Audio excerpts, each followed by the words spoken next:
গত কয়েকদিন আগে যে সমস্ত মহিলারা অভিযুক্তদের গ্রেফতারের দাবিতে লাঠি ঝাঁটা নিয়ে বিক্ষোভ দেখিয়েছিল তৃণমূল নেতাদের বিরুদ্ধে, এখন সেই সমস্ত গ্রামের মহিলারা শুভেন্দু অধিকারীকে দেখে ফুল ছুঁড়লেন।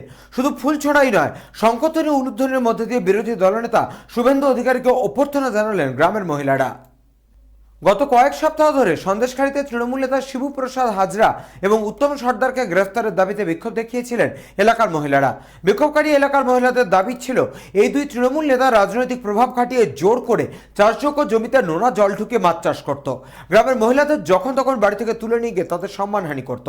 এই সমস্ত নানান অভিযোগের ভিত্তিতে ওই দুই তৃণমূল নেতাকে গ্রেফতারের দাবিতে বিক্ষোভ দেখিয়েছিলেন এলাকার মহিলারা, যা নিয়ে উত্তপ্ত হয়ে উঠেছিল সন্দেশখালী এলাকা।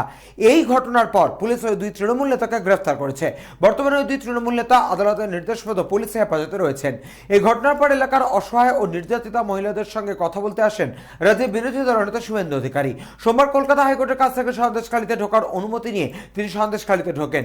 এদিন সন্দেশখালীতে ঢোকার আগেই ধামাখালির কাছে পুলিশ 144 ধারা জারির অজুহাত দেখিয়ে আটকে দেয়। সঙ্গে সঙ্গে বিরোধী দলনেতা ধামাখালির কাছে রাস্তার উপর বসে বিক্ষোভ দেখাতে শুরু করেন। এরপর আদালতের নির্দেশ মতো ধামাখালি এলাকা থেকে নৌকায় চেপে সন্দেশখালীতে ঢোকেন তিনি।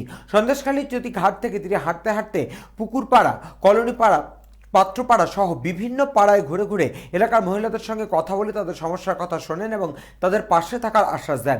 এলাকার মহিলারাও বিরোধী আন্দোলনের তাকে কাছে পেয়ে তারা তাদের সমস্ত সমস্যার কথা তুলে ধরেন।